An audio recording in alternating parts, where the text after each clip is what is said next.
Major anime pirate site surpasses Disney Plus and Crunchyroll in visitors, and I think I can come up for a reason of why this is. This piracy site are for fans by fans, and this video could really just stop there, but I'll try to give my intuitive take on this. Pirate sites had the thought of how can this benefit the fans versus these streaming services like Disney think how can this benefit the streaming service who get into licensing anime for opportunistic reasons like ratings, subscriptions, and overall popularity. Now you could say the only reason why this is because the pirate site is free and no one wants to keep paying for multiple subscriptions just to watch their favorite anime, because these streaming sites are in these bidding wars fighting for exclusive access to the best anime. So good point. But I would bet that even if a site like Disney Plus was free, they would still lose when measured up to this pirate anime site. And reason being is that Disney Plus is not producing anything that's sought after.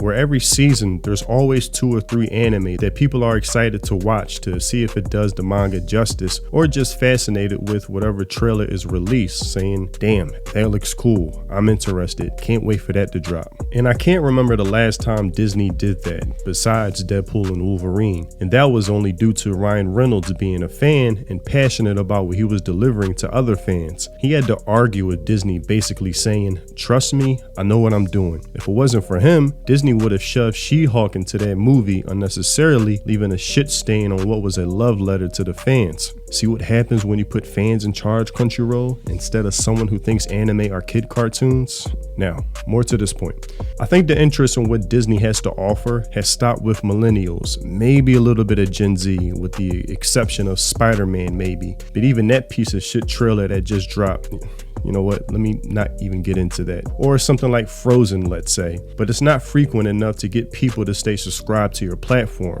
And that's my point, where anime has become the default entertainment rather than optional, where every season there being more than enough to keep people entertained. Now, I recently did a survey on this channel asking, would you pay for a streaming site that offered every anime ever created, past and future, versus a pirate site that offers the same but free? And I should have been more specific, but I'll give my answer. I would gladly pay top dollar for a streaming site that came directly from Japan with every anime known to man. Not just for the accessibility, but because my dollar would go to direct support to these studios that produce these anime, rather than a middleman Western studio that filters out my dollar, that by the time it makes it back to the studio, the animators probably get pennies. I would be more than willing to pay something like $25 or even $30 to do that on a monthly basis, so goodbye Uber Eats. And better yet, with AI getting better with subtitles, especially with the new VLC media player, being able to produce subtitles in real time, that would cut corrupt localizers out of the picture, not getting a dime from this. And with the Japanese Goku voice actors soon to be able to use AI to have their voice be the English dubs as well, I mean, imagine that, hearing accurate dubs being done with the Japanese voice actors as well.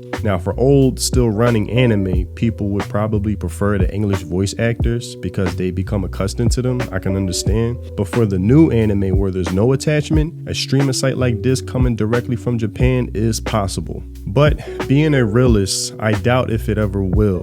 It's ideal thinking that every Japanese animation studio would agree to create one streaming site for Western studios to put all of their own anime content into. But I can already envision the arguments or disagreements that would take place, like one studio demanding more of a cut because their anime gets streamed more and brings in more viewers, you know, shit like that. So while that's desirable, it's very wishful thinking. Now, the pros of a pirate site is the anime is not behind a paywall, and that it being easily accessible means more chances for eyes and attention it will receive. That a lot of anime that get put behind a paywall, like Hulu or Amazon, almost is like being placed in a dark corner where nobody thinks to look. I remember when Undead Unluck came out and people didn't even know that released because it was behind a paywall, and these streaming sites just assume you'll show up once they buy the rights to license the anime with no passion to promote it. So at least with a pirate site, the anime serves as a lost leader, which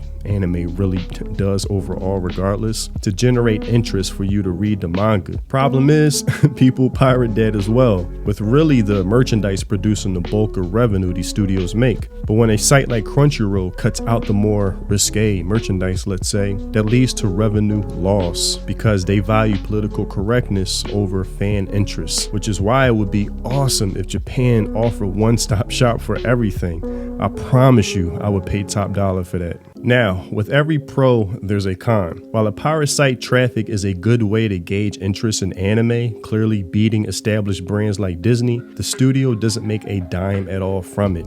So it's hard to find a route that would square this all away or measure the few outcomes. Keep the pirate site up, more eyes on your anime, meaning more potential revenue. Take the site down, nobody even knows your anime exists, unless you're something that's highly anticipated like Dan to Dan or Daima, let's say. It's hard because current generations have just been conditioned to pirate sites being the default of where to watch anime. So trying to introduce them into paying for a subscription is like a foreign concept to most. The same way music has been digitally available since, 2000, 2001. We're asking someone to buy a physical copy of music, you'll just be received with a confused face, with the exception of vinyl. But that's only viewed as a collector's item, not a default decision of how to listen to music. So, I don't know. This is all very complicated. Trying to take down one site, two more just pop up like whack-a-mole. Or will it get to a point where Japan will find a way to stop the existence of any pirate site to be? Because I know they're trying to utilize AI to do so, but who knows if that would be successful or not. But that's all I have for this video. Tell me what you think in the comment section below. Am I missing something? Have I overlooked a small detail? Do you think there could ever exist a streaming site like I mentioned, made by Japan for Western viewers to exist successfully? I'm curious to know. If you haven't already, check out my music on Spotify, link in the description below. If you love those Samurai Champloo lo-fi mellow boom bap vibes, then my music is definitely for you. Thanks for watching, and I'll see you in the next video. Free think. Peace.